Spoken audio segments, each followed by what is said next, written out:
Bueno, la clase del día de hoy es hormonas sexuales. Lo que vamos a hablar es tanto de los estrógenos como de la progesterona, como de los antiestrógenos. Ahora vamos a hablar un poquito qué es eso. Los andrógenos y los antiandrógenos.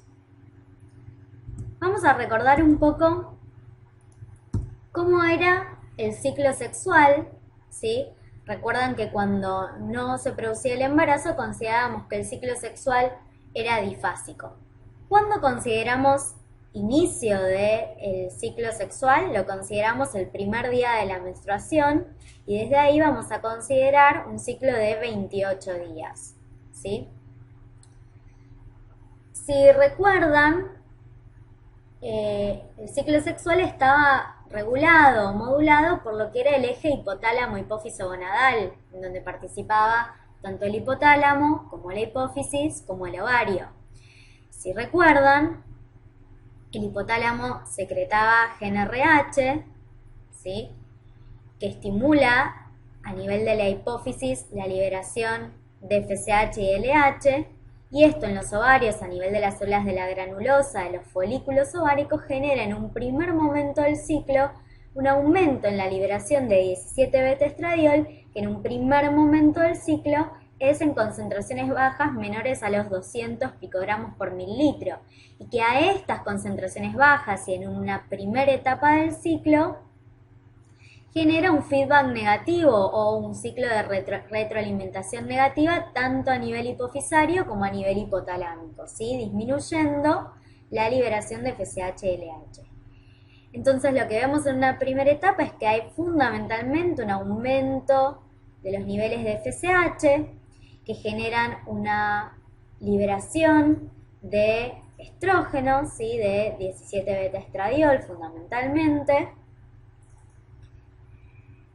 pero que a medida que van aumentando las concentraciones de este 17-beta-estradiol, pasamos de un feedback negativo a un feedback positivo. Es decir, que cuando empiezan a aumentar a medida que avanza el ciclo, empiezan a aumentar los niveles de 17-beta-estradiol para hacer concentraciones mayores a 200, 300 picogramos por mililitro.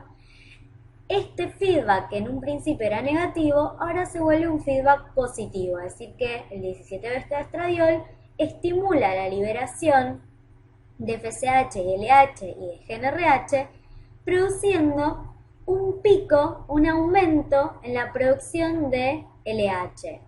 Entonces, si volvemos a nuestra imagen, vamos a ver que a medida que aumentan las concentraciones de estrógeno, paralelamente empiezan a aumentar las concentraciones de LH por este pasaje de un feedback negativo a un feedback positivo, y se produce un pico de LH que va a ser el causal de que se produzca alrededor del día 12-14 la ovulación.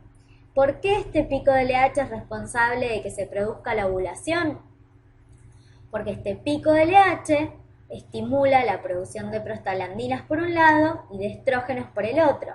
Este aumento en los niveles de estrógenos genera aumento del volumen del líquido folicular, aumento del volumen folicular. A la vez las prostaglandinas estimulan la síntesis de enzimas proteolíticas que van a empezar a digerir la pared del folículo, a que pierda elasticidad la pared. A la vez aumentan los mucopolisacáridos en el antro folicular.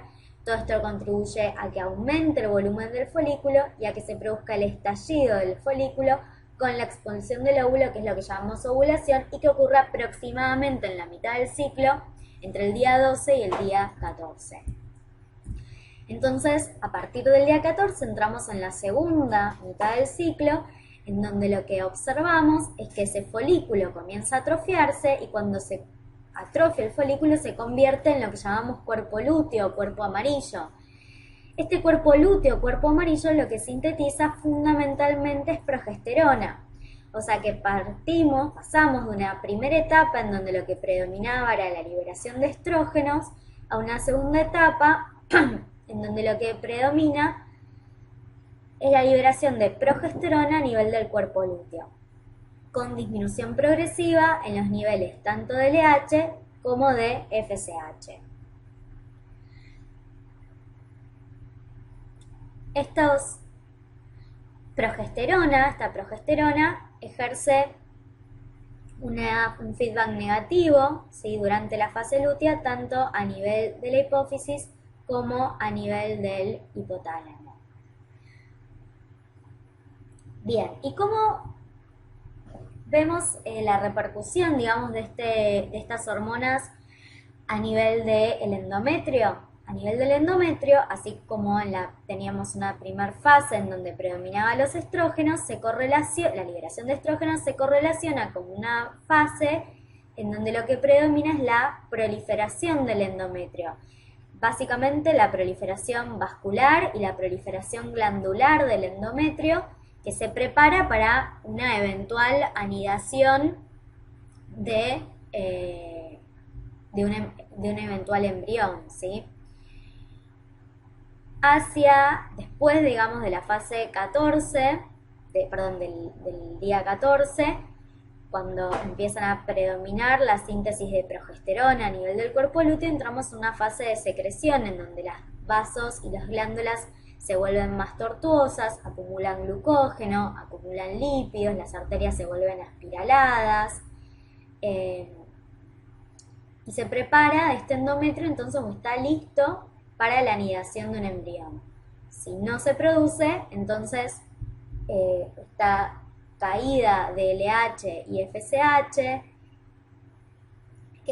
genera el desprendimiento de las arterias y se genera una necrosis cística que en definitiva da lugar a la menstruación. Bien. ¿Cómo es la vía biosintética de los estrógenos y de los progestágenos? Partimos de acetato. El acetato se transforma o se sintetiza en colesterol. A partir de este colesterol se forma pregnenolona, la cual esta pregnenolona irse hacia dos vías biosintéticas, hacia la síntesis de progesterona o hacia la síntesis de 17-alfa hidroxipregnenolona, que en definitiva va a terminar formando dehidroepiandrosterona, androstenediona y testosterona. La androstenediona va hacia la síntesis de estrona, que puede transformarse tanto en estriol como en estradiol. Fíjense que hay una estrecha relación entre la síntesis de andrógenos y la síntesis de estrógenos. Bien. La principal fuente de estrógenos en el ovario en una mujer premenopáusica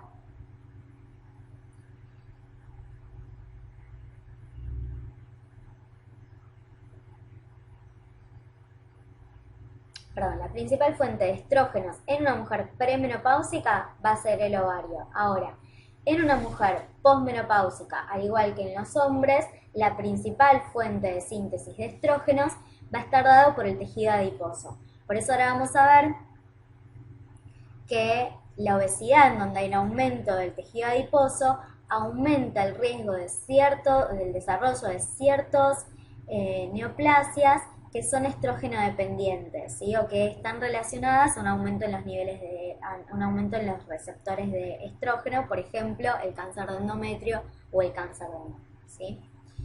Bien.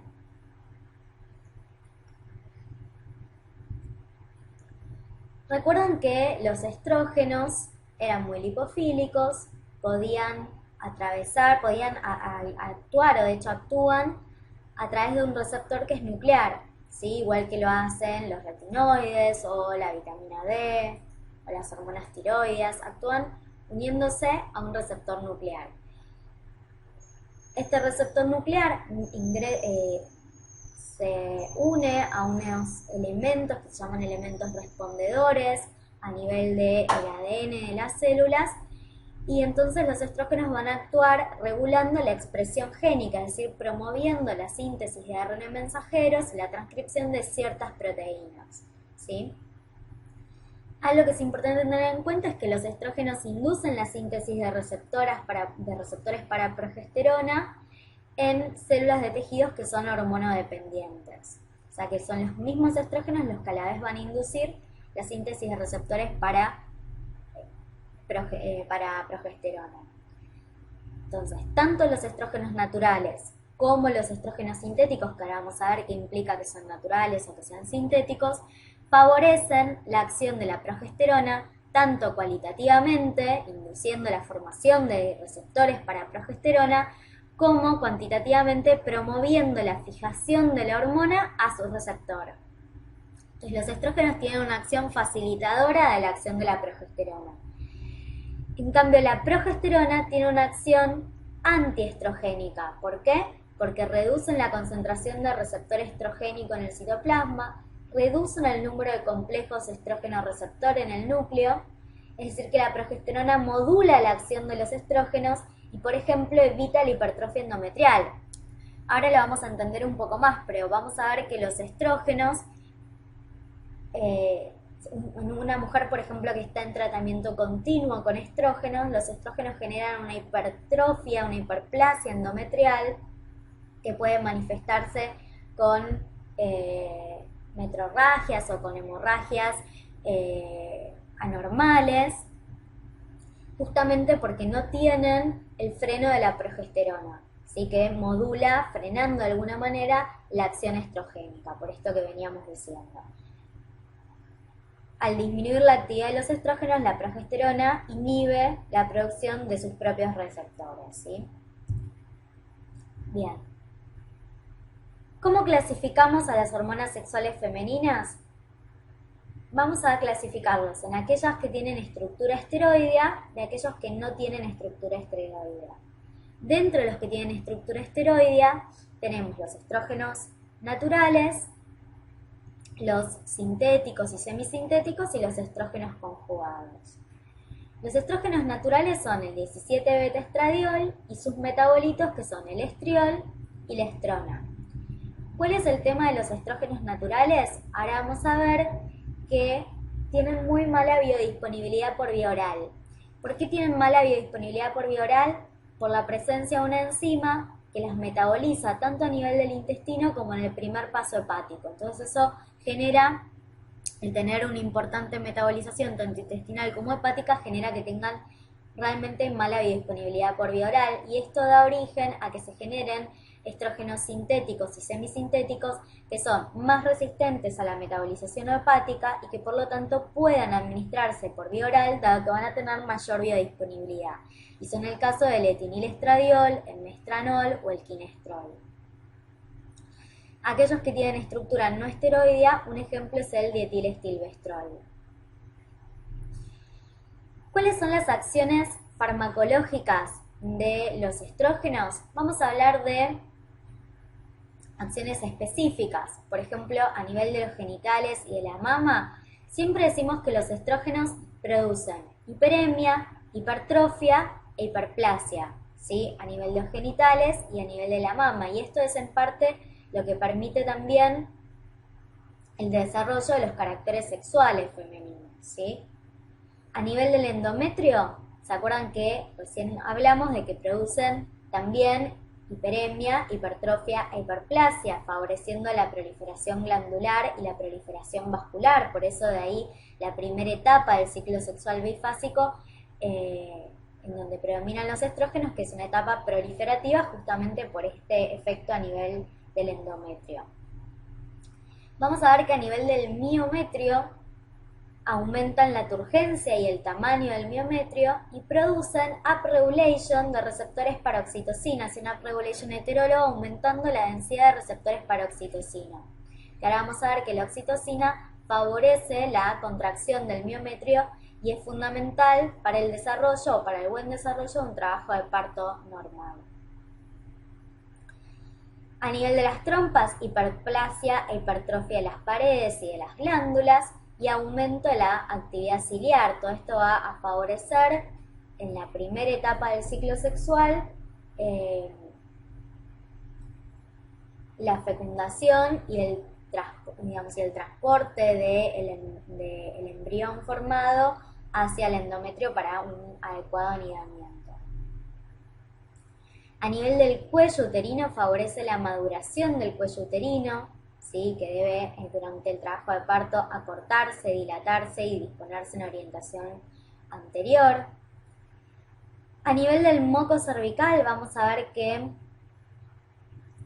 los estrógenos favorecen el aumento del moco cervical, que va a ser un moco que va a estar cristalizado en forma de ojos de lecho. Esto lo hace, esta forma de esta consistencia del moco cervical lo hace receptivo para favorecer el ascenso espermático, y esto es fundamental para esta primera etapa en donde predominan los estrógenos,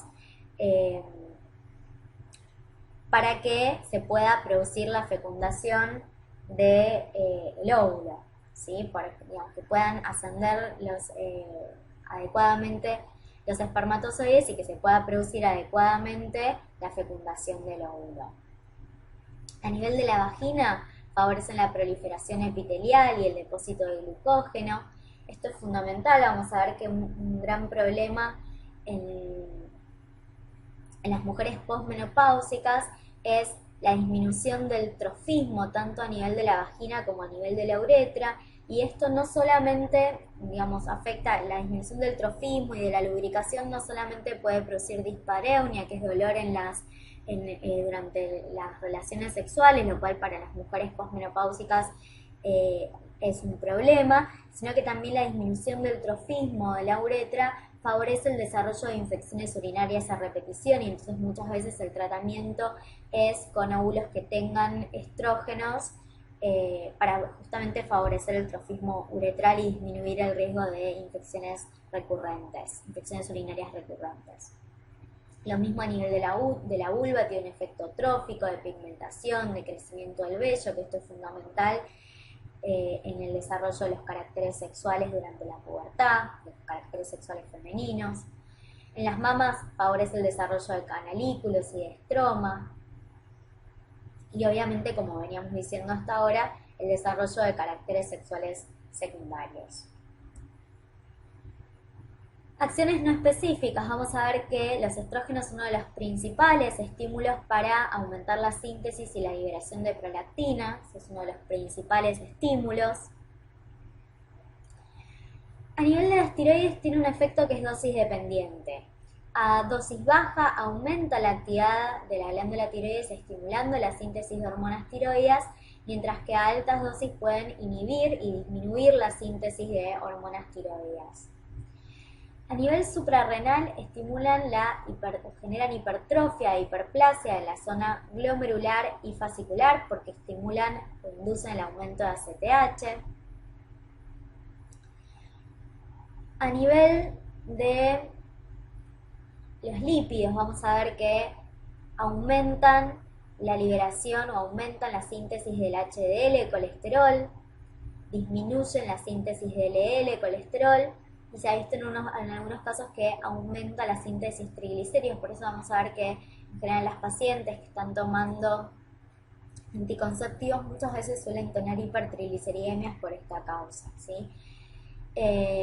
Algo que es importante es que alteran la composición de bilis, aumentan la saturación de bilis con colesterol, y esto puede llevar, sobre todo en pacientes que están en terapia de reemplazo o de sustitución con estrógenos, al desarrollo de colelitiasis, ¿sí?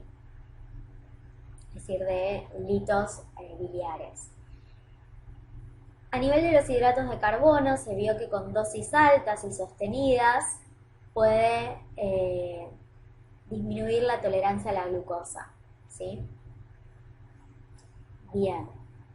En sí, todas estas hormonas sexuales estimulan el anabolismo proteico. Algo que es fundamental es la retención hídrica, que esto se veía mucho con los anticonceptivos más viejos, que eran anticonceptivos que tenían altas dosis de estrógenos. Ahora vamos a ver que los anticonceptivos más nuevos o de última generación tienen dosis muy bajas, tanto de estrógenos como de gestágenos.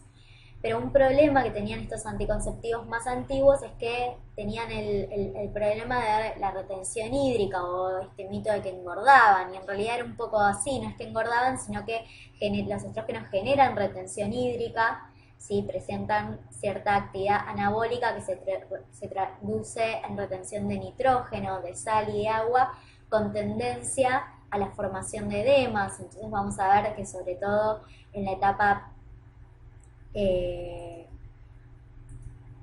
previo a la menstruación, vamos a ver que podemos llegar a ver muy importante edemas. El edema a nivel de las mamas genera mastalgia.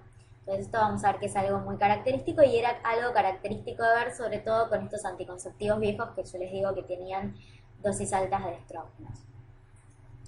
A nivel del tejido óseo, y esto es fundamental, los estrógenos generan un balance positivo sobre la masa ósea. Fíjense que en la etapa premenopáusica los estrógenos bloquean la actividad de citoquinas que están implicadas en la resorción ósea. Entonces hay una disminución en la resorción ósea y un balance positivo sobre la masa ósea. Y este es el motivo por el cual las mujeres posmenopáusicas, uno de los grandes problemas que tienen es que la disminución de los estrógenos genera que haya un aumento en la resorción ósea y el desarrollo de osteopenias y eventualmente de osteoporosis, con el riesgo de fracturas espontáneas, ¿sí? Es decir, fracturas fracturas por caída desde la propia altura, o aplastamiento de vértebras y fracturas espontáneas.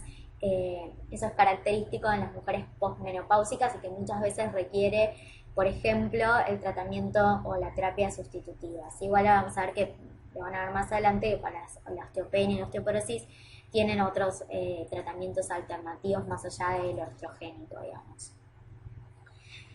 Algo que es fundamental es que además los estrógenos estimulan la fusión epifisaria y regulan el crecimiento ponderal, y esto es clave durante el desarrollo de la pubertad, ¿sí? En general vamos a ver que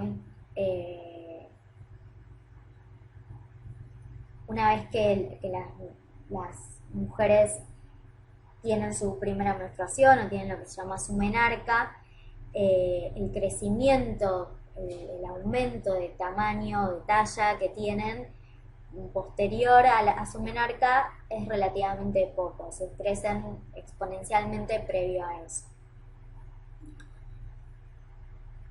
En la etapa premenopáusica, el estrógeno bloquea la actividad, eso ya lo dijimos, y a nivel de la coagulación favorecen la síntesis de varios factores de la coagulación, como el factor 2, el factor 7, el factor 9, el factor 10, el plasminógeno, y disminuyen la actividad de antitrombinas. O sea que vamos a ver que aumentan las vías de la coagulación y la fibrinolisis, y un desbalance entre ellas genera una predisposición a sufrir enfermedades tromboembólicas, ¿sí? Vamos a ver que ya de por sí el embarazo, en donde hay un aumento en los niveles de estrógeno, predispone a las mujeres embarazadas a hacer eventos tromboembólicos.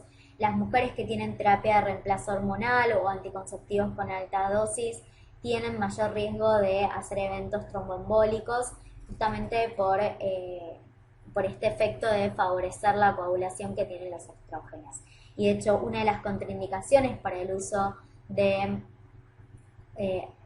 anticonceptivos hormonales, que ahora lo vamos a ver, es el haber tenido el antecedente de un evento tromboembólico, como puede ser una trombosis venosa profunda o un TEP, ¿sí? Un tromboembolismo pulmonar. Entonces, esa es una de las contraindicaciones más importantes, justamente porque los estrógenos per se aumentan el riesgo de eventos tromboembólicos, ¿sí? Que esto se puede llegar a ver, por ejemplo, con ACV en mujeres jóvenes, ¿sí? Que se ha reportado algunos casos de mujeres que están en tratamiento con anticonceptivos hacían ACVs.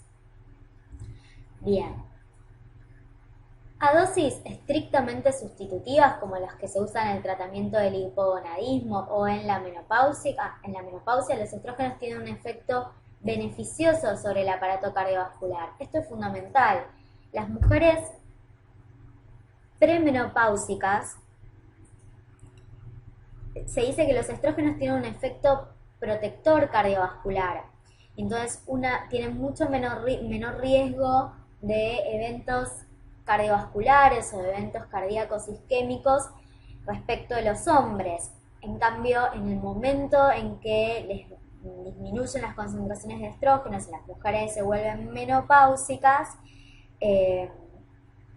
aumenta significativamente el riesgo cardiovascular justamente porque disminuye este efecto cardioprotector que se dice que tienen los estrógenos, ¿sí? Y lo mismo pasa, como veíamos recién, con las mujeres que están en tratamiento sustitutivo, ¿sí? Vamos a ver que lo que hacen los estrógenos es elevar el colesterol HDL, y si bien también elevan los triglicéridos, bajan el colesterol LDL y la lipoproteína alfa. Entonces, la elevación del HDL, la disminución del colesterol LDL y de la lipoproteína alfa tiene un efecto, digamos, cardioprotector.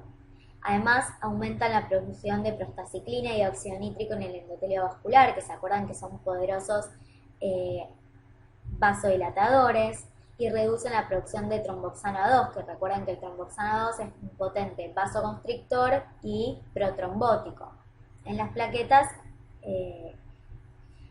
y reduce la producción de endotelina.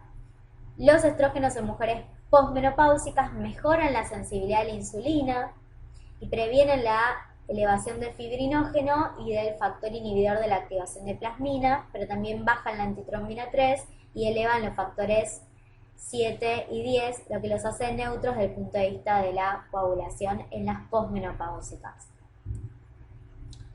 Bien, respecto a la farmacocinética. Respecto a la farmacocinética, como recién decíamos, los estrógenos que son naturales, ¿sí?, como la estrona o el estriol, tienen baja biodisponibilidad por vía oral, ¿sí?, dado la presencia de esta enzima, que es la 17-beta hidroxiesteroide deshidrogenasa a nivel intestinal y a nivel hepático, que metaboliza disminuyendo la biodisponibilidad oral de estos estrógenos naturales, ¿sí? Sin embargo, estos estrógenos naturales pueden alcanzar niveles séricos adecuados y una relación estrona-estriol adecuada cuando se administran por vía transcutánea o por vía transmucosa o por vía vaginal en forma de óvulos o en forma de cremas, ¿sí? Bien. Recuerden que tienen alta unión a proteínas plasmáticas, ¿sí? Se transportan a través del transportador de la globulina transportadora de hormonas sexuales y en menor medida según la albúmina. En realidad tienen alta afinidad por esta globulina, aunque esta tiene baja capacidad, mientras que la albúmina tiene baja especificidad, pero alta capacidad, ¿sí? Y los estrógenos sintéticos se unen a la albúmina y en menor medida a esta globulina. Algo que es importante es que sobre todo los estrógenos sintéticos tienen alta capacidad de depositarse en tejido adiposo y esto genera que se produzca una liberación prolongada de los estrógenos sintéticos al depositarse en tejido adiposo, lo cual permite, por ejemplo, formulaciones farmacéuticas de liberación prolongada. Las vías de administración se pueden administrar por vía oral o por vía transdérmica en forma de parches o por vía local, percutánea, en gel o en óvulos. También hay implantes subcutáneos, formas intranasales. Recordemos que el metabolismo de las hormonas sexuales es hepático, ¿sí? Se metabolizan a nivel hepático y hacen circulación enterohepática, ¿sí? Esto es muy importante porque muchos fármacos, como por ejemplo antibióticos, como los betalactámicos, que interrumpen el circuito enterohepático de las hormonas sexuales, pueden disminuir su efecto terapéutico. Y este es el caso de los pacientes que están medicados con anticonceptivos hormonales, que tienen, ahora después lo vamos a ver, la asociación de estrógenos y progestágenos. Muchas veces al asociarse con betalactámicos que interrumpen el circuito enterohepático disminuyen la efectividad terapéutica de estos anticonceptivos orales. Otra cosa que es importante es que al tener metabolismo hepático son susceptibles de inducción o inhibición del citocromo, es decir, que van a tener importante interacción farmacológica, ¿sí?, farmacocinética, con aquellos fármacos que induzcan el metabolismo hepático, como la rifampicina, como los barbitúricos, como muchos antiepilépticos como la carbamazepina, la fenitoína, el fenobarbital, o con aquellos fármacos que sean susceptibles de inhibir el citocromo, como por ejemplo los macrólidos, los antimicóticos, azólicos, etc. Y se excretan por vía renal y por heces. Se puede administrar por vía intramuscular, ¿sí? Disueltos en aceite, vamos a ver que son liposolubles y su absorción es lenta y prolongada, sobre todo cuando se usan ésteres que se van separando lentamente del aceite, sean naturales o sintéticos, ¿sí? Como por ejemplo el dipropionato de dietilestilbestriol o el valerianato o cipianato de estradiol. Y como decíamos antes, por vía tópica en forma de óvulos, ¿sí? Administración vaginal, o en forma de crema, administración cutánea. Lo que hay que tener en cuenta es que la administración en forma de cremas o en forma de óvulos, dependiendo la cantidad y la frecuencia de administración, si bien en principio en dosis bajas o en administraciones terapéuticas no tendrían por qué tener un efecto sistémico, en dosis altas o con administración frecuente pueden llegar a tener efecto sistémico y, por ejemplo, como decíamos antes, la administración continua de un estrógeno sin el freno de un progestágeno puede dar lugar a hiperplasia endometrial y desarrollo de metrorragias, ¿sí? Y esto es importante, sobre todo en las pacientes menopáusicas. ¿Por qué? Porque siempre una paciente menopáusica que tiene metrorragias o que tiene hemorragias anormales, uno tiene que sospechar de un carcinoma de endometrio, sobre todo por el grupo etario en el que estamos hablando, en donde aumenta la incidencia o aumenta el riesgo de desarrollo de este cáncer, ¿sí? Y una de las formas de manifestarse el cáncer de endometrio es por el desarrollo de metrorragias. Entonces, uno de los diagnósticos diferenciales que se debe hacer es con efecto adverso, ¿sí? De los estrógenos que se administran en forma continua sin el freno de un progestágeno. Bien, entonces esto ya lo dijimos, los estrógenos circulan en sangre unidos a la globulina fijadora de hormonas sexuales en un 95%, tienen distribución generalizada, se depositan en tejido adiposo. Esto es poco significativo para los estrógenos naturales, aunque es muy importante para el ginestrol, que era un estrógeno sintético, el cual, por esta razón, por esta capacidad de depositarse en tejido adiposo y de ir liberándose en forma progresiva, se lo puede administrar una única vez por mes como anticonceptivo. Metabolismo hepático, por lo cual es susceptible de inducción y de inhibición, y por lo tanto de tener muchas interacciones farmacológicas, farmacocinéticas, tiene circulación enterohepática y excreción renal y por heces. Respecto a las aplicaciones terapéuticas de los estrógenos, una de las aplicaciones terapéuticas es en la insuficiencia ovárica que cursa con deficiencia estrogénica. Esta insuficiencia ovárica puede ocurrir desde antes del desarrollo de los caracteres sexuales secundarios, entonces es una mujer que no tiene adecuado desarrollo de caracteres sexuales secundarios y desde ya no tiene su menarca, por ejemplo, o puede ocurrir durante el periodo fértil de la mujer y entonces lo que vamos a ver fundamentalmente son trastornos de la fertilidad, ¿sí? Trastornos o dificultad de concebir, o cuando se alcanza el periodo climatérico y eso ya es una condición fisiológica, ¿sí? Climaterio o menopausia, hablamos de lo mismo.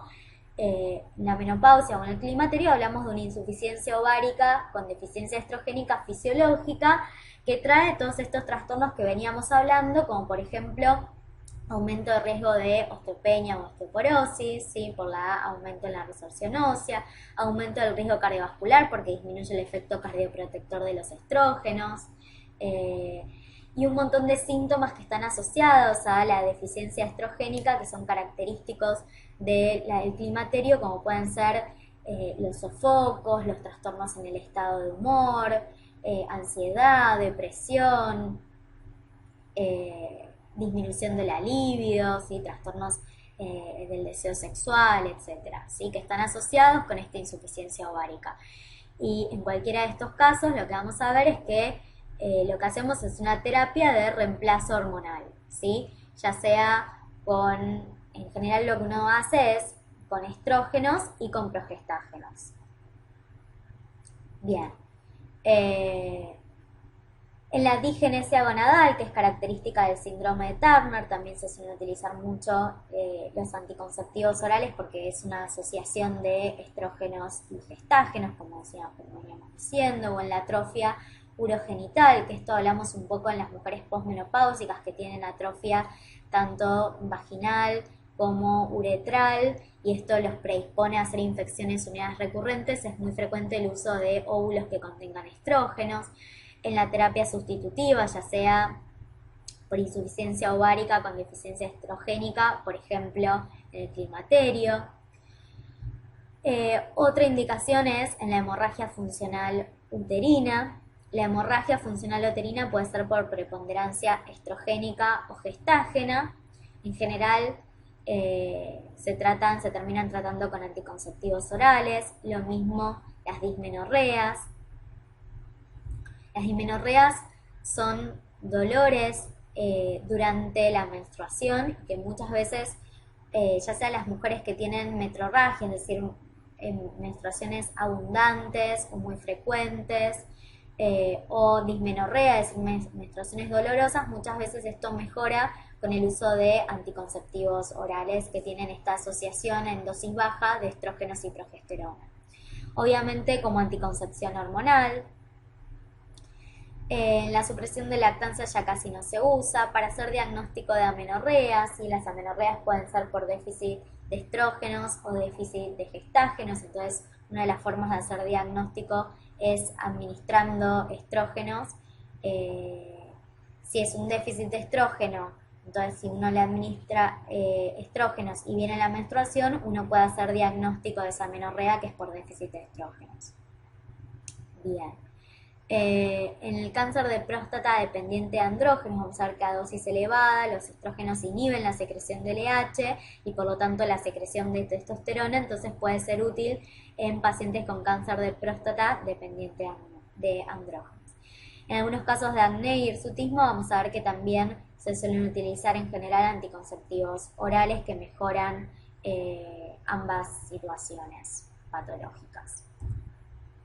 Bien. ¿Cuáles son los efectos adversos de los estrógenos? Los efectos adversos los vamos a dividir de acuerdo a si se deben a alta concentración de estrógenos o a disminución o un descenso en la concentración de estrógenos, y estos son efectos adversos ginecológicos o efectos adversos generales. Respecto a los efectos adversos ginecológicos por alta concentración, una de las cosas que vamos a ver es aumento del moco cervical, que en realidad esto es algo característico de ver durante la primera etapa del ciclo sexual bifásico. Las mujeres lo manifiestan como un aumento del flujo o digamos del moco cervical, que es un moco en general filante. Aumento del tamaño uterino, que muchas veces uno tiene que hacer diagnóstico diferencial con miomatosis. Hipermenorrea debido a hiperplasia endometrial, esto es un poco lo que decíamos en pacientes que tienen un aumento en los niveles de estrógeno o un déficit de gestágenos, o mujeres que son tratadas continuamente con estrógenos sin el freno o sin la asociación de un gestágeno. Los estrógenos producen hiperplasia, hipertrofia endometrial, y esta hipertrofia o hiperplasia endometrial puede dar lugar a hipermenorreas.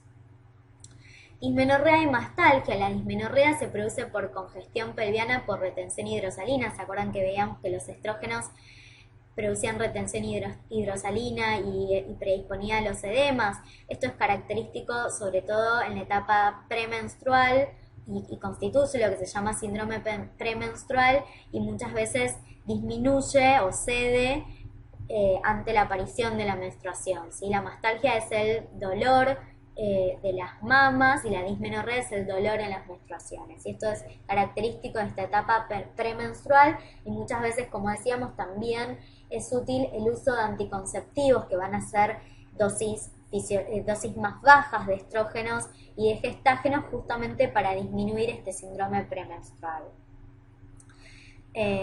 Hiperpigmentación en vulva, en areola, en pezón o en cicatrices. Esto es característico de ver en las embarazadas que tienen altas concentraciones de estrógenos. Van a ver que se les forma por ejemplo la línea alba, que es básicamente una hiperpigmentación del pezón, de la areola, de las cicatrices. Eso es característico de ver, por ejemplo, en las embarazadas.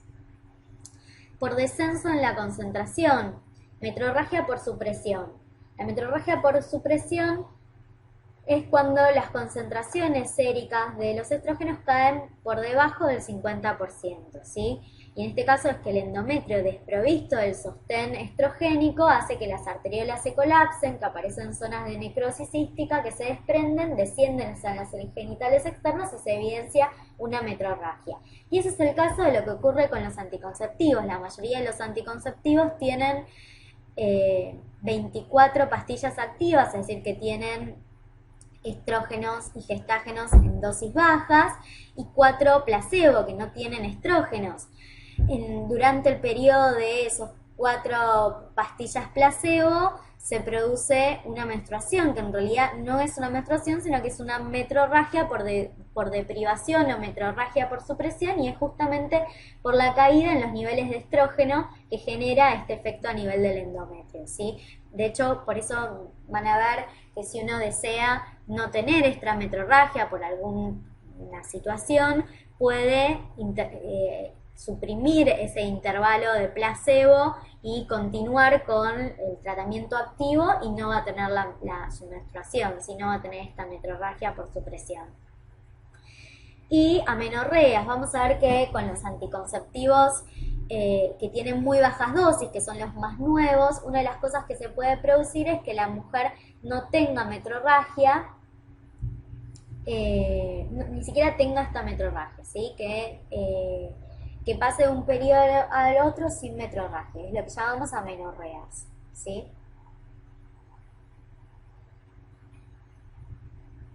Esto podemos llegar a verlos, y es por concentraciones muy bajas de estrógenos, ¿sí? Que esto muchas veces cuando la mujer no tiene amenorreas, y esto es bastante poco fisiológico, se cambia a un anticonceptivo que tenga una dosis un poquito mayor de estrógenos y de gestágenos, para que pueda tener su metrorragia por supresión normalmente. Bien.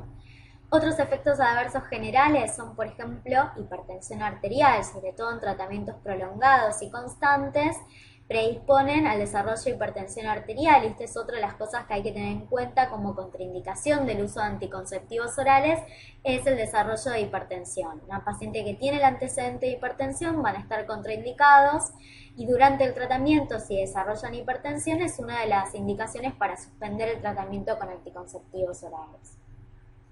Enfermedades tromboembólicas, dijimos que tanto el tratamiento de sustitución con estrógenos o el tratamiento con anticonceptivos orales, sobre todo los que tienen alta dosis estrogénica, aumentan o predisponen al desarrollo de eventos tromboembólicos, ¿sí? Por eso es la alta incidencia de ACVs isquémicos en mujeres jóvenes que se ve con algunos anticonceptivos hormonales. Carcinogénesis, en realidad la terapia sustitutiva hormonal, ¿sí? Y el uso de anticonceptivos orales aumentan el riesgo de ciertos cánceres o de ciertas neoplasias que son receptores estrogénicos dependientes, ¿sí? En donde se ve que hay un aumento en los niveles de receptores estrogénicos, por ejemplo en el cáncer de endometrio, en el cáncer de mama, en el desarrollo de ciertos adenomas hepáticos. De hecho, una de las causas más frecuentes de desarrollo de adenomas hepáticos es el uso de anticonceptivos orales. También se vio en mujeres que habían tomado dietilestilbestrol durante el embarazo el desarrollo en sus hijas de células claras de la vagina, ¿sí? Bueno, con altas dosis también podemos ver hiperglucemias o hipertrigliceridemias. Esto también muchas veces es frecuente de ver en mujeres que tienen tratamientos crónicos con anticonceptivos, sobre todo en dosis más altas.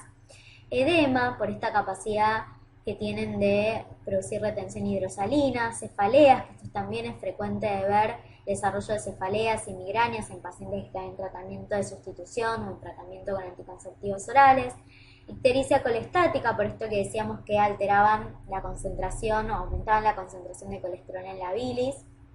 y náuseas y vómitos, que es una de las cosas también más frecuentes de ver en las mujeres que inician el tratamiento con anticonceptivos orales, y en general se desarrolla tolerancia a estos síntomas. Bien.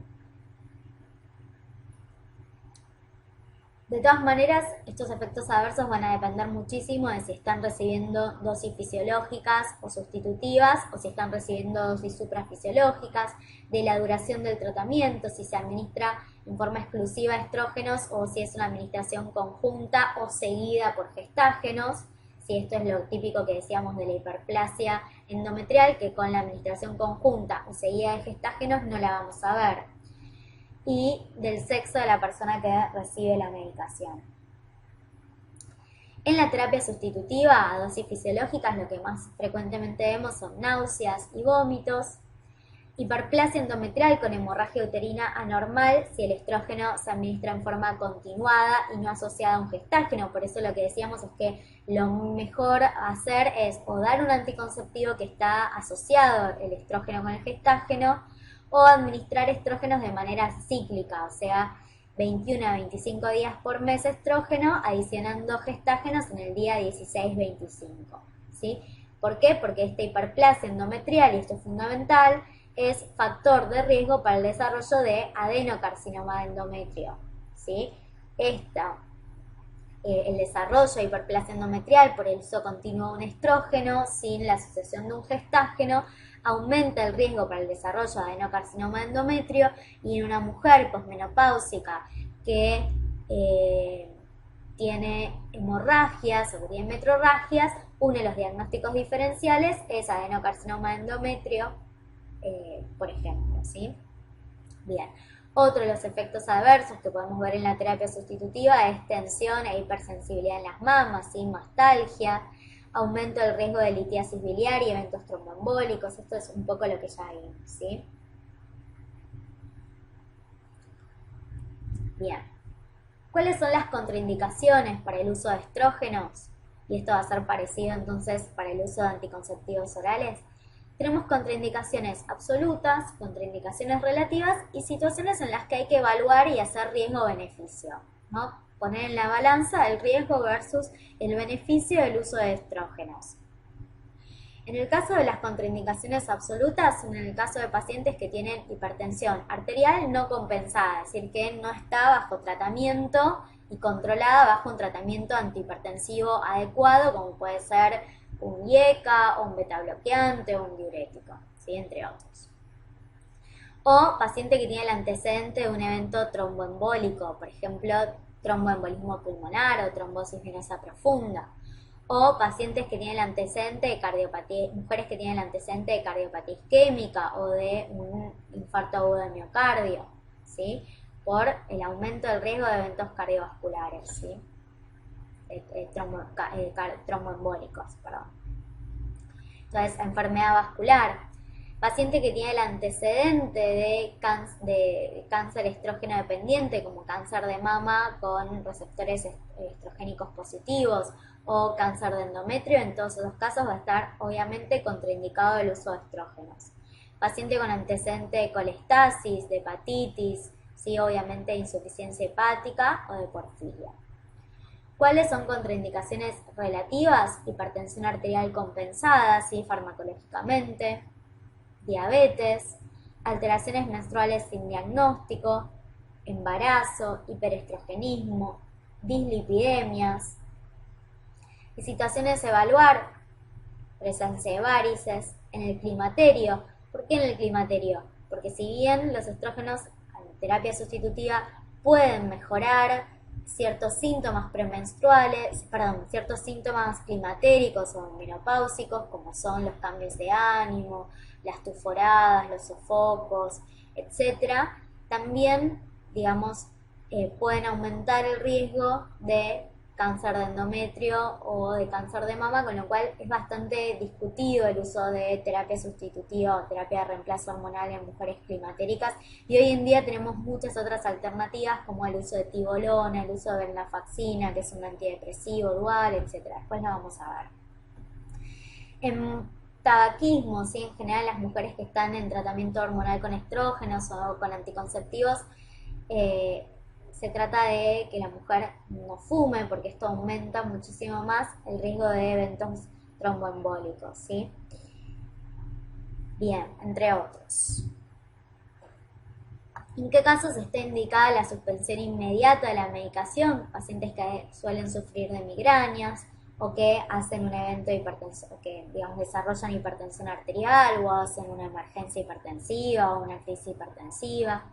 Desarrollo obviamente de alteraciones neurológicas o visuales, pacientes que hacen amenorreas persistentes, obviamente paciente que hace ictericia o que tiene alergia o hipersensibilidad a los estrógenos, paciente que hace un evento tromboembólico, ¿sí? Ya sea una trombosis venosa profunda o un tromboembolismo pulmonar o un infarto de miocardio o un accidente cerebrovascular isquémico, ¿sí? Etcétera. Bien. Moduladores selectivos de los receptores estrogénicos. Antes se hablaba de antiestrógenos, hoy en día este concepto ya no se usa más, ya no se habla de antiestrógenos, ahora vamos a ver por qué, sino que se habla de moduladores selectivos de los receptores estrogénicos. Estos son compuestos no esteroideos que se unen a receptores esteroideos y que actúan en algunos tejidos como agonistas estrogénicos y en otros tejidos como antagonistas estrogénicos. Por eso es que no se puede hablar específicamente, como se decía antes, de antiestrógenos, porque en realidad tienen la propiedad de que en algunos tejidos van a actuar como agonistas estrogénicos y en otros como antagonistas estrogénicos. En la actualidad disponemos de dos familias de fármacos que tienen estas propiedades. Tenemos los trifeniletilenos, como el clomifeno y el tamoxifeno, estos son los más característicos, y benzotiófenos, que son el raloxifeno. El clomifeno es un agonista parcial, es decir que cuando tiene la estructura estrogénica cis tiene una actividad de antiestrógeno y como trans tiene una actividad estrogénica, ¿sí? ¿Qué es lo que hace básicamente? Ejerce un efecto antagónico, es decir, de competición con el estradiol a nivel de los receptores hipotalámicos, ¿sí? Inhibiendo la liberación de GnRH a nivel hipotalámica, ¿sí? Bloquea la señal estrogénica que inhibe el eje hipotálamo-hipofisario, incrementando los niveles de la secreción de FSH, y esto estimula la secreción de estrógenos, ¿sí? O sea, aumenta los niveles de la secreción de FSH, estimulando la secreción de estrógenos. Y estos, actuando a favor del mecanismo de feedback positivo, provocan la descarga de LH y la ovulación. Entonces, ¿para qué se usa el clomifeno? El clomifeno se utiliza para tratamientos de la infertilidad, básicamente estimulando la ovulación, ¿sí? Entonces, bloquea la señal estrogénica que inhibía el eje hipotálamo-hipofisario, incrementa la secreción de FSH, estimula la secreción de estrógenos, y estos estrógenos, ¿se acuerdan que a altas concentraciones estimulaban o generaban un feedback positivo, estimulando la descarga de LH, es decir, generando un pico de LH y estimulando la ovulación? ¿Se acuerdan? Entonces, a nivel del eje hipotálamo-hipofisario va a estimular la descarga de LH, estimular la ovulación, y por eso se utiliza justamente en tratamientos de la infertilidad, sobre todo para el tratamiento de la insuficiencia ovulatoria en pacientes que desean quedar embarazadas. Ahora, a nivel endometrial o a nivel del moco cervical va a tener un efecto antiestrogénico, ¿sí? Bien. ¿Cuáles son los efectos adversos? Por este efecto antiestrogénico es como si generara una etapa climatérica, ¿sí? Tuforadas, visión borrosa, escotomas. La reacción más seria puede ser una hiperestimulación ovárica con agrandamiento de los folículos, y se han descrito aumento de los riesgos fetales por desarrollo de embarazos múltiples o prematuros, y aumento del porcentaje de malformaciones congénitas y anomalías cromosómicas. En el caso del tamoxifeno, el tamoxifeno, el principal uso que tiene es en el carcinoma de mama, que es hormonodependiente o que tiene receptores positivos para estrógenos. Básicamente lo que hace el tamoxifeno es inhibir el crecimiento de tumores que son estrógeno dependientes. ¿Por qué? Porque tiene a ese nivel un efecto antagónico o antiestrogénico, ¿sí? A nivel de los receptores estrogénicos que están en el tejido mamario. Ahora bien, va a tener sobre el hueso un efecto agonista estrogénico, es decir, una acción antirresortiva. Y sobre el útero va a estimular la proliferación endometrial, o sea, va a tener un efecto agonista estrogénico. Lo mismo a nivel del área urogenital, mejorando la vaginitis atrófica, ¿sí? Y a nivel del hígado, reduce las concentraciones de LDL colesterol. Ahora bien, vamos a ver que el tamoxifeno no se puede utilizar en el tratamiento, por ejemplo, de la osteoporosis, porque si bien tiene un efecto antirresortivo, también tiene un efecto a nivel del útero estimulando la proliferación endometrial, pudiendo producir hiperplasia endometrial, aumentando el riesgo de carcinoma de endometrio. Por eso es que el tamoxifeno no se utiliza en esos casos, sino que solo se utiliza en el tratamiento, digamos, asociado al tratamiento quimioterápico en el carcinoma de mama, que es estrógeno dependiente o que tiene receptores estrogénicos positivos. ¿Cuáles son los efectos adversos que podemos llegar a ver? Tuforadas por efecto antiestrogénico, náuseas, vómitos, alteraciones menstruales, aumenta el riesgo de cáncer de endometrio, por eso no se aconseja su uso durante más de 5 años seguidos. Aumenta el riesgo de cataratas porque bloquea canales de cloro necesarios para mantener la hidratación y la transferencia del cristalino, y aumenta el riesgo de fenómenos tromboembólicos por efecto agonista estrogénico. El raloxifeno. El raloxifeno ejerce efectos antagonistas estrogénicos sobre la mama, por lo que posee actividad antiproliferativa, y muestra efectos agonistas sobre el hueso, induciendo efectos positivos sobre el modelado óseo, es decir, tiene un efecto antirresorción ósea, aumentando la masa ósea. Y se comporta como agonista por su capacidad de reducir el colesterol total y el LDL sin afectar ni colesterol HDL ni a los triglicéridos. ¿Para qué se utilizaba el raloxifeno? Ahora ya no se utiliza tanto. Era para el tratamiento y prevención de la osteoporosis en mujeres posmenopáusicas por esta capacidad de tener un efecto antirresorción ósea o efectos positivos sobre el modelado óseo, ¿sí? Y reducción del riesgo de cáncer de mama en mujeres posmenopáusicas con osteoporosis. La advertencia que hay que hacer con el uso de raloxifeno es que se ha visto aumento de riesgo de tromboembolismo venoso y de muerte por accidentes cerebrovasculares. Por eso es que hoy en día para el tratamiento de la osteoporosis tenemos muchas otras alternativas terapéuticas previas al uso de raloxifeno, que las van a ver más adelante, ¿sí? Fundamentalmente por el alto riesgo de eventos adversos de este tipo, ¿sí? Aumento el riesgo de eventos tromboembólicos y de muerte por accidente cerebrovascular. Por eso hoy en día el raloxifeno prácticamente no se usa. El danazol se utiliza muchísimo en la endometriosis o en la pubertad precoz. Es un derivado de la etiltestosterona. Es un agonista androgénico y agonista parcial del receptor de progesterona. La acción farmacológica que tiene es de inhibir la secreción de GnRH a nivel hipotalámico y de gonadotrofinas, FSH y LH a nivel hipofisario, y disminuir la síntesis de estrógenos a nivel del ovario. Esto suprime la menstruación y la ovulación y provoca regresión de la mucosa endometrial y vaginal. Entonces, en las pacientes que tienen endometriosis, que es focos de endometrio ectópico, puede ser una alternativa, ¿sí? O en las pacientes que tienen pubertad precoz, al disminuir la secreción o al inhibir el eje hipotálamo hipofisario y disminuir la síntesis de estrógenos en el ovario, puede detener de alguna manera el desarrollo de la pubertad y favorecer sobre todo el crecimiento, de talla, ¿sí?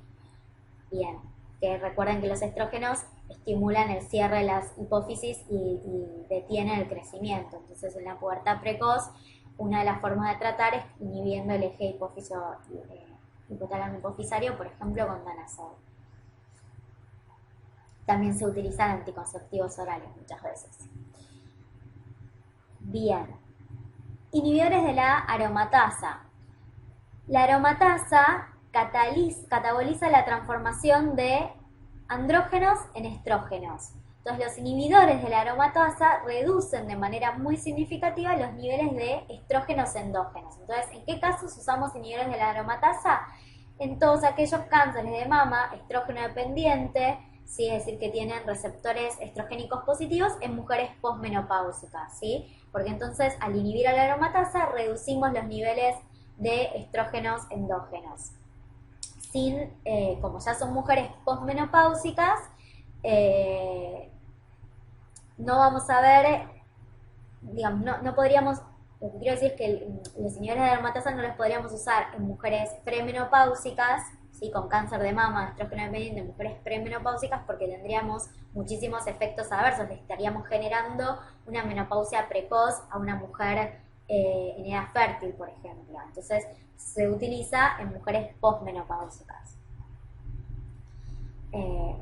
Bien. Respecto a los progestágenos, acá también vamos a tener la clasificación de progestágenos naturales y sintéticos, ¿sí?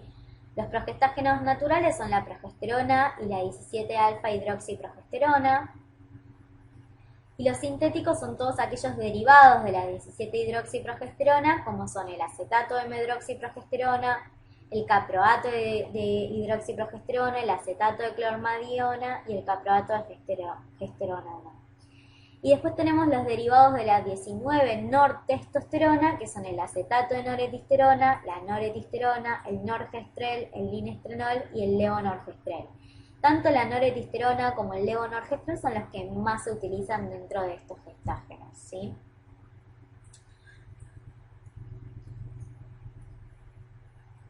Bien, a la vez los podemos clasificar en pregnanos o en 19 norderivados, ¿sí? Los pregnanos son, por ejemplo, la medroxiprogesterona, la ciproterona y el megestrol. ¿Qué característica tienen los pregnanos? Tienen una actividad gestagénica o progestágena más potente que la progesterona, pero mucho menor que los 19 norderivados, ¿sí? Una excepción dentro de este grupo es el acetato de ciproterona, que tiene una acción gestágena tan potente como los 19 norderivados, pero además se fija el receptor androgénico, con lo cual se comporta como un antagonista androgénico, o sea que además el acetato de ciproterona, además de tener un efecto progestágeno muy potente, casi tan potente como los 19 norderivados, además tiene un efecto antiandrogénico. Ahora vamos a ver qué importancia tiene que los progestágenos tengan un efecto antiandrogénico. Los 19 norderivados, como la noretilsterona o la noretindrona, tienen mayor actividad, son los que más potente actividad gestágena tienen, ¿sí?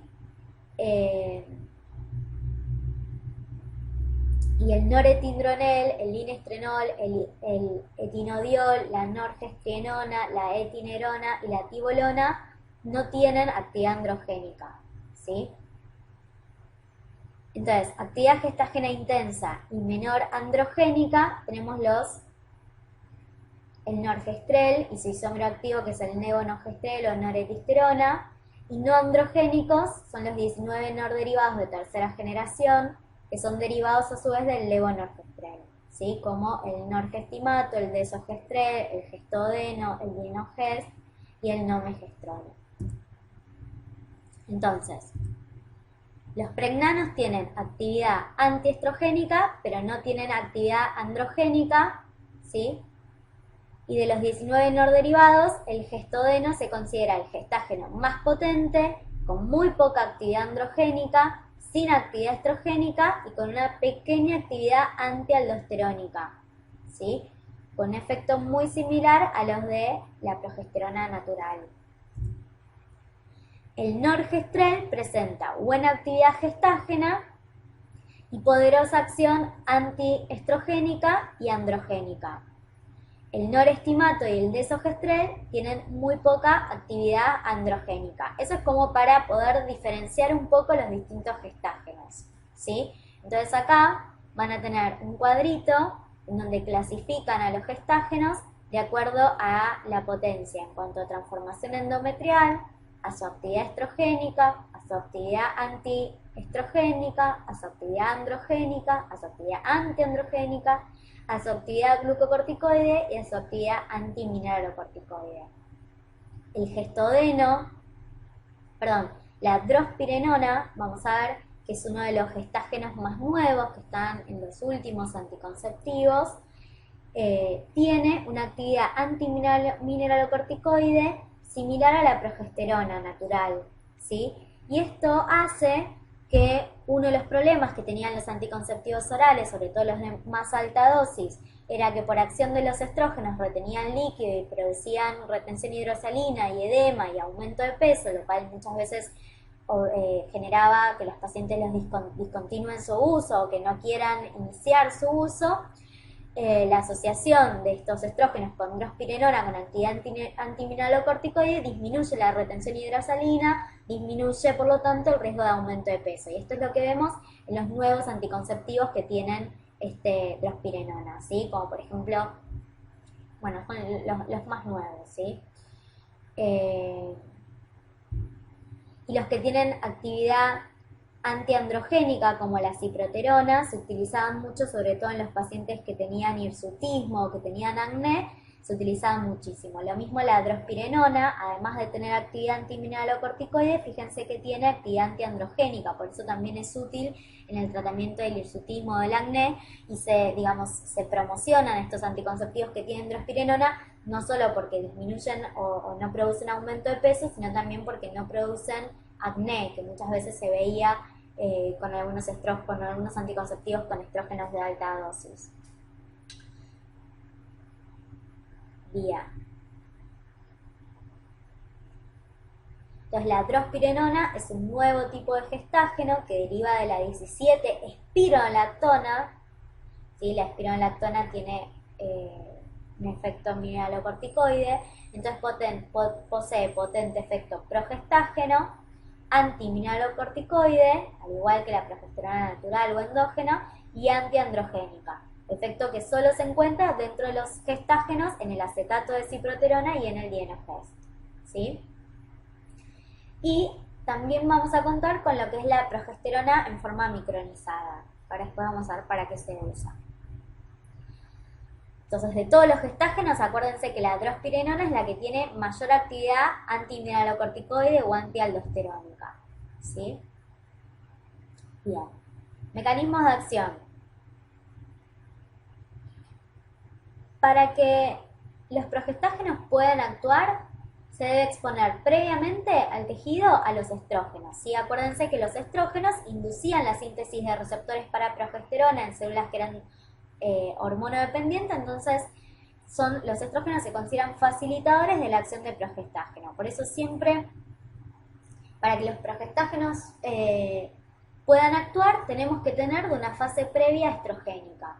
Entonces muchas veces hay amenorreas que se deben a la falta de gestágenos, habiendo niveles adecuados de estrógenos y que resuelven cuando uno administra un progestágeno. Pero amenorreas en las cuales hay un déficit o una insuficiencia ovárica, es decir, que no hay niveles ni estrógenos ni gestágenos adecuados, van a ver que no responden a la administración de gestágenos solos, ¿sí? Porque requieren que haya niveles adecuados de estrógenos para que los progestágenos puedan actuar, ¿sí?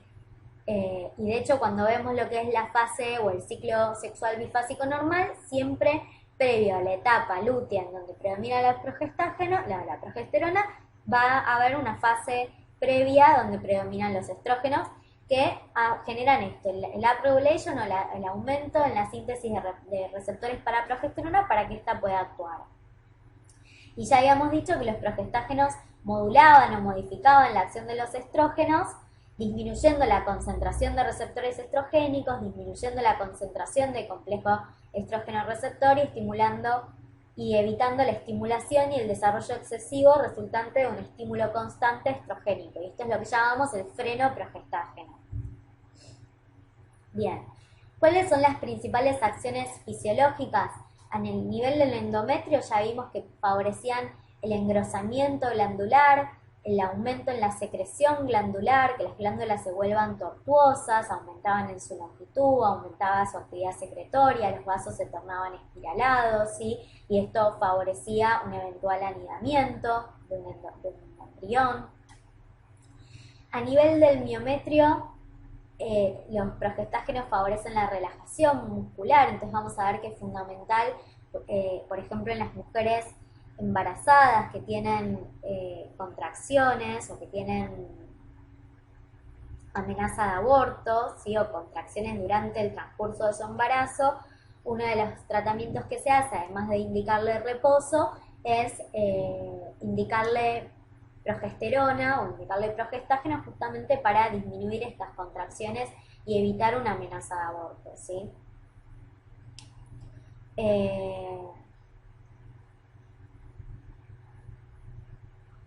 A nivel de las trompas de falopio, disminuye la motilidad tubaria, disminuye el transporte, y a nivel del cuello uterino genera un moco cervical no receptivo, a diferencia de los estrógenos que generaban un moco cervical receptivo justamente para favorecer el ascenso de los espermatozoides y favorecer la fertilización del óvulo. A nivel de la glándula mamaria favorece el desarrollo de acinos y la síntesis y secreción de calostro. Esto es fundamental porque prepara a la mujer para la lactancia, ¿sí? Fundamentalmente durante todo el embarazo, ¿sí?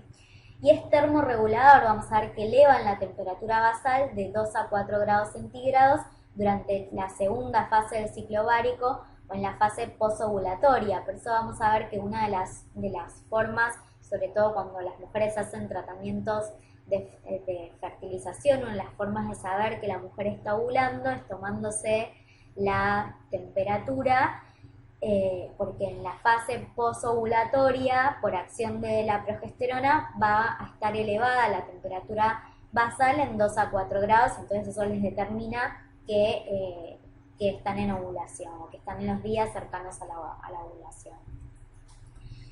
Bien.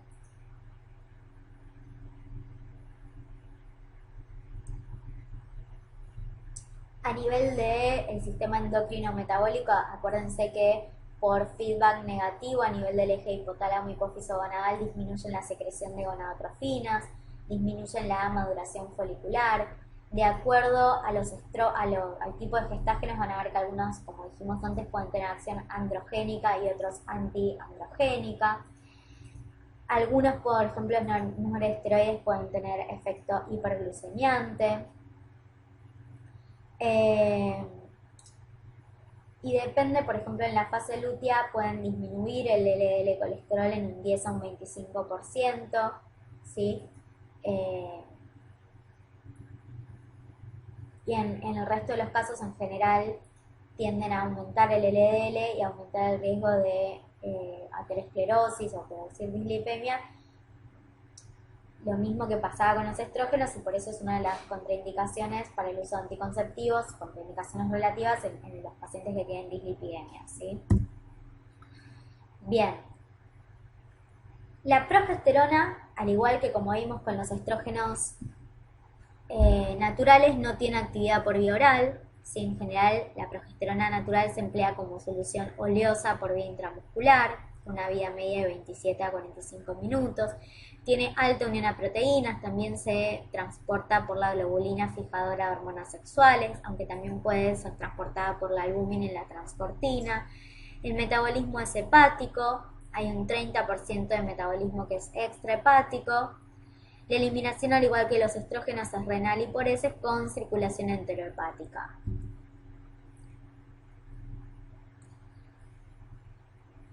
Los sintéticos, por ejemplo la medroxiprogesterona o los noresteroides, pueden administrarse, si tanto los sintéticos como los semisintéticos, todos pueden administrarse por vía oral. Esto es el mismo caso que con los estrógenos, ¿sí? Los sintéticos se pueden administrar por vía oral con buena biodisponibilidad. Bien. ¿Cuáles son las aplicaciones terapéuticas? En diversas situaciones en las que es preciso utilizar estrógenos, es necesario completar el tratamiento con gestágenos porque veíamos que el tratamiento continuo con estrógenos podía producir hiperplasia endometrial y hemorragia funcional uterina. Entonces, y aumentando el riesgo de carcinoma de endometrio, entonces de adenocarcinoma de endometrio. Entonces es fundamental en esos casos siempre o hacer el tratamiento combinado de estrógeno con gestágeno o hacer el tratamiento cíclico alternando entre estrógenos y gestágenos, ¿sí? Bien. Entonces hay muchas hemorragias funcionales uterinas que son justamente por un déficit de gestágenos, entonces hay que administrar gestágenos para evitar esta hemorragia funcional o que es debido a la hiperplasia endometrial por la hiperestimulación estrogénica. Las dismenorreas y las mastalgias, lo mismo que veíamos con los estrógenos, con muchas veces el uso de anticonceptivos que contengan gestágenos disminuye este síndrome premenstrual que se caracterizaba por dismenorreas y mastalgias, ¿sí? Siempre uno debería intentar primero el tratamiento con analgésicos antiinflamatorios, pero si no se ve con esto, una alternativa es el uso de anticonceptivos que tengan estrógenos y gestágenos. Lo mismo en la endometriosis, se puede utilizar también gestágenos. Los gestágenos son útiles en los casos en que el aborto se debe a una insuficiencia lútea, ¿sí? Es decir, en que hay un déficit de síntesis endógena o por el cuerpo lúteo de progestágenos, ¿sí? De progesterona, aunque puede resultar peligroso si la administración de gestágenos se prolonga y actúa sobre el embrión. Y obviamente como anticoncepción. Aplicaciones terapéuticas, muchas veces, como veníamos hablando antes, como prueba funcional, ¿sí? La administración de acetato de medroxiprogesterona sirve para valorar si existe secreción estrogénica adecuada en mujeres amenorreicas. Esto que yo les contaba de que una mujer en amenorrea puede ser que tenga un déficit de progesterona, pero tenga una adecuada secreción de estrógenos. Entonces, en esos casos, si nosotros administramos el acetato de medroxiprogesterona y una vez que retiramos el gestágeno, en los 7 a 10 días se produce la menstruación, significa que el útero está sometido a un adecuado efecto estrogénico y lo que había es un déficit de gestágenos. En cambio, si después de esos 7 días de administrar el gestágeno la mujer no sufre, no presenta menstruación, lo que hay es una deficiencia estrogénica. Entonces, como prueba funcional para ver si hay un déficit estrogénico o progestágeno. O el tratamiento de los trastornos resultantes de la menopausia natural o quirúrgica para prevenir la osteoporosis en los estados de deficiencia estrogénica. Podemos utilizar anticonceptivos orales o tibolona, que ahora después vamos a ver qué es. Bueno, respecto de los efectos adversos, también los dividimos en ginecológicos y generales, y los ginecológicos, por aumento de la concentración plasmática, podemos ver mastalgias, hipomenorreas. Por disminución de la concentración plasmática podemos ver metrorragias, spotting. Y generales es parecido con los estrógenos, ¿sí? Náuseas, vómitos, ictericia colestásica. Con concentraciones altas podemos ver acné e hirsutismo, sobre todo con aquellos que tienen efecto androgénico, aunque no lo vamos a ver con los que tienen efecto antiandrogénico. Aumento de peso con los que no tienen efecto antimineralocorticoide, justamente este aumento de peso o este aumento en la reabsorción de retención hidrosalina lo podemos evitar con los gestágenos que son que tienen un efecto antimineralocorticoide, como por ejemplo la drospirenona, ¿sí? Entonces los nuevos gestágenos sin actividad androgénica, incluso con actividad antiandrogénica y antimineralocorticoide, evitan muchas veces estos efectos adversos como el acné, el hirsutismo, el aumento de peso, el hiperaldosteronismo, etc. Bien. ¿Cuándo están contraindicados? Obviamente en las adolescentes sin madurez del eje hipotálamo hipófiso gonadal no vamos a indicar un gestágeno. Metrorragias o alteraciones del ciclo sin diagnosticar. Esto vale tanto para estrógenos como para progesterona. Siempre que haya una metrorragia o alguna alteración en el ciclo, ya sea una menorrea, una oligomenorrea, siempre antes de indicar un tratamiento es necesario hacer un diagnóstico si se debe a un déficit de estrógeno o un déficit de gestágeno, a ver, digamos, a qué nivel se da el problema, o si es un problema gonadal, o si es hipofisario, o si es un problema hipotalámico, si es un problema de hipersecreción de prolactina, etcétera, ¿sí? Lo mismo en los atrasos menstruales, siempre hay que descartar un embarazo antes, en cualquier amenorrea siempre hay que descartar un embarazo antes de iniciar cualquier tratamiento o prueba funcional con gestágeno, lo que sea, siempre hay que descartar embarazo. Y obviamente lo mismo con los estrógenos, antecedentes de hepatitis, colestasis o insuficiencia hepática siempre van a estar contraindicados, tanto los estrógenos como la progesterona. Bien. La progesterona tiene distintas dosis de acuerdo a si, por ejemplo, lo que queremos es transformar un endometrio proliferado en un endometrio secretor, damos una dosis de secreción. Si lo que queremos es disgregar un endometrio que está proliferado y en etapa de secreción, entonces lo que damos es una dosis de disgregación. ¿Para qué? Para inducir la menstruación. Bien. Esto lo vamos a pasar, lo van a ver ustedes. El misoprostol. El misoprostol lo van a ver sobre todo en fármaco 2. Es un análogo sintético de la prostaglandina E1 que produce contracciones en el útero gravídico y maduración del cuello uterino. Van a ver que el misoprostol, por ser un análogo sintético de la prostaglandina, van a ver que se utiliza como un protector gástrico, entonces que muchas veces se asocia al uso de AINE, ¿sí? Y una de las contraindicaciones que tiene es el uso en embarazo, justamente porque produce contracciones en el útero gravídico y maduración del cuello uterino, pudiendo desencadenar un trabajo de parto o producir un aborto espontáneo, ¿sí? Entonces, esta es una de las contraindicaciones.